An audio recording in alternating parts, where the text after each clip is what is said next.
Hello everybody, welcome to part number 3 of the Cocoron playthrough. We're still making our way through the castle, and we're heading to the ocean to face the final, not the final boss, but the final boss of the main area of the game. After this boss, we will be or not directly after this boss, but later in the game we'll be transported to a different area. And it's a point of no return, so we won't be coming back to all of these stages. We're not going back to the moon, we're not going to the ocean, you know. It's kind of sad, I guess. I don't know, not really. It's Cocoron.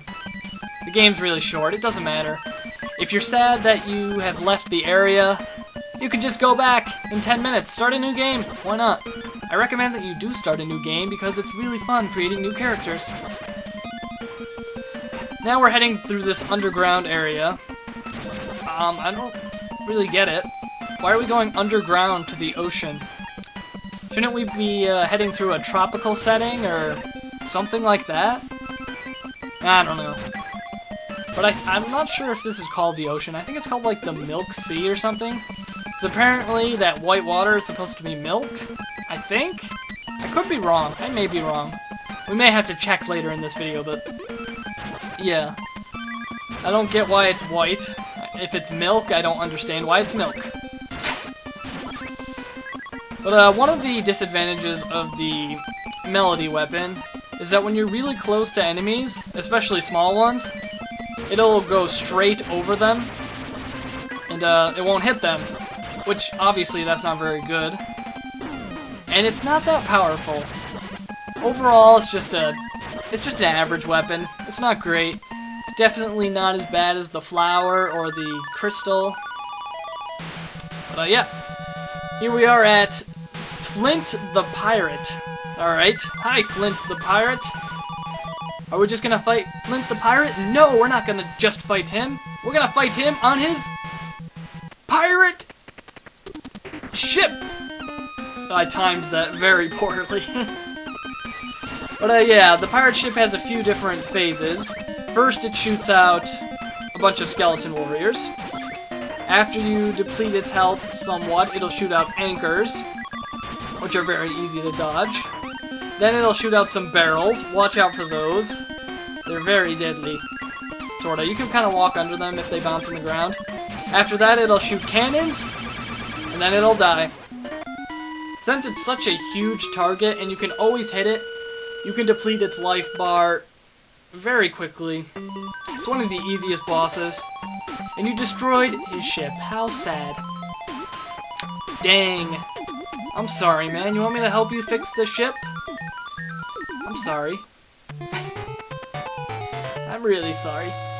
Except I'm not. Although, it would have been really cool to grab that pirate ship and sail around the world. Since it looked like it could fly, I mean, that would have been pretty cool. Oh well, doesn't matter. We're creating our final character, Ghost Head. What's the body? I don't remember. Is it the jet body? I don't know why it's called jet. It's not a plane. Doesn't make much sense to me. And I give it the umbrella weapon. And I named this character Tiny, named after Tiny Graffer, I think it's called. Or I think he's called. That is someone I know in real life, and yeah, he definitely shares the Pac-Man 2 hate with me. One of the only persons I know that owns that game, as well as me. So yeah, he's pretty wise on the Pac-Man 2 subject matter. He shares my pain, let's say. But we won't be using him for a little bit. Right now, I'm going to show off all the fully upgraded weapons. First, we're going to show off the Ninja Star. Right about now. Now? There we are. When the Ninja Star is fully upgraded, you shoot a 3-way directional shot with 3 very large Ninja Stars. It's pretty useful. I find that I'm just using the forward shot most, but the upward shot can come in handy a few times during the game. Next up is the baseball, which has a 3-way directional shot that's sort of in a, 45-degree angle motion. Something like that. it's sorta useful. It's nice if you can get close to the enemy. You can destroy pretty much every enemy pretty quickly. The boomerang is one of the best weapons, fully upgraded. It also has a 3-way directional shot, but it's all in front of you, and it creates a nice arc of damage. You're pretty much safe from the front. It's very useful for the final boss of the game, although I don't use him in this playthrough. I use UAA because I thought it was appropriate. Here is the pencil fully upgraded. It also shoots a 3-way directional shot, all in front of you, and it creates a wall. It's actually pretty useful. And it makes the pencil a pretty good weapon. The problem is the pencil's pretty weak, so I don't recommend it. But it's definitely not a bad weapon. It's just not the best. It's alright. And if you shoot 3 and then jump up, you can create a giant wall. Not too useful, but it's kind of cool to look at. Next up, we have the melody, which shoots three melodies in front of you, and it pretty much solves the arc problem. You know how the movement of the melody, how went up and down, and sometimes how it avoided enemies. It pretty much solves that problem. It makes it a pretty good weapon. It's not bad. I'd recommend you use it. Here we have the umbrella, or the parasol, something like that. And it shoots a 3-way shot upwards. I find this weapon to be not too useful. It's just, when you shoot it forward, it only counts as 1 hit. And it's difficult to get all 3 shots to hit. Here is the flower weapon, which is very useless, except for bosses. Watch what it does to this guy. Look at his health bar go down. Once I actually hit him. Eventually. Any day now. Watch, look at his health bar just deplete. The flower is good for one thing and one thing only. Bosses. Everything else it's terrible at. But bosses, it wrecks them. It's the best weapon for bosses, in my opinion. Now the crystal is useless. You shoot it forward, and then it explodes in a 8-way directional... Yeah, I think it's 8 ways. And it's pretty weak, and you're never going to get all of those to hit an enemy. At most, you're going to get 1, so I find it the most useless weapon of them all.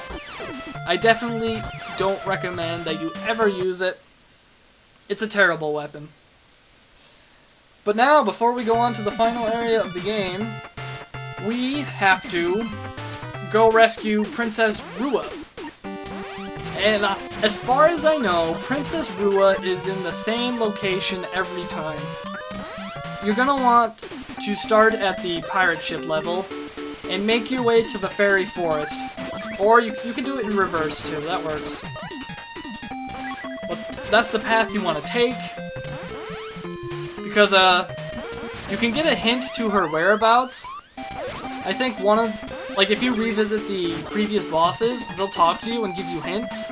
One of them will say that Princess Rua is trapped inside a giant egg, and another one will say that he thinks that Princess Rua is in the Milk Sea, or whatever it's called. And you go down to this area, and you find Princess Rua trapped inside a giant egg, just like somebody said. I don't remember who it was.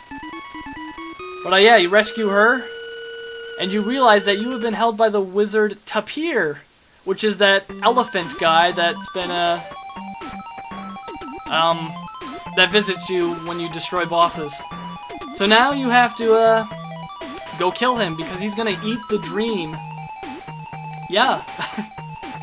Great plot, isn't it? I guess? I don't know. So I start out the final levels with the tiny character. It's actually pretty good for the first level, or the first final level. But, the Tapir has trapped all of your characters inside giant eggs, except for the last one you created, so you're actually forced to use this character. As you complete these final levels, you unlock more and more of your characters, or re-unlock. I think you always get your first character first, which happens to be UAA for me. So I'm going to be using UAA for pretty much the rest of the game. I don't think I ever change character. And that is because the following levels are quite difficult. The flying ability that UAA has comes in handy. You're definitely gonna need it. And the weapon's pretty good too. There's certainly better weapons for these stages, but it's certainly not a bad weapon. It's also a pretty powerful weapon, so yeah, this is the setup I recommend for these final levels. Watch out for these falling turtles. They will hurt you. They hurt for quite a bit, actually. The only disadvantage to my UAA character is the fact that his health is pretty low. I don't really know a setup that could keep the agility but make the health a little bit higher. But, I like this setup. The human head, or the hero head, I think it is. The flying body, I think it's called. And the ninja star. Or is it? I don't remember what it's called. I always call it Ninja Star. It probably has an official name. I don't know. This level, there's a bunch of flowers that close and reopen. And, if you're not using a flying character, good luck. Because it's hard. I don't think I've ever done it without the flying character. That's how hard it is. I mean, feel free to attempt it, but there's a lot of bottomless pits and just a lot of places you can die. For these platforms, you want to shoot a weapon at it, and then it'll flip over. Jump on it carefully. Then hit the next one. And yeah, it's pretty tough. As you can see, I'm having a little bit of difficulty here with this one platform. This is where the flying ability comes in handy. Just tight squeeze, but I eventually make it. Then just fly to the end. Why not? Flying ability, very useful. And then we rescue Chaos Sigma Zero. Awesome. In between levels, Cocoron will visit you. I guess he replaces the giant elephant. I don't know. No, he doesn't replace it, but he just comes by to say hi and asks you which character you want to use. And of course, we're still using UAA because these levels are really hard. For this level, using a boat character, it's actually it's a good idea because when you're using a boat character, you float on water, or this milk, or whatever it is. So you can literally bypass all of these cacti. So I recommend you use the boat character for this section. I don't think I have my boat character right now, so that's probably why I didn't use it. But flying always helps because jump over these cacti. Because, you know, you want to have precision. You don't want to, you know, you don't want to get hit by them. And that flying ability gives you a bit more precision. Anyways, I'll see you in part number 4.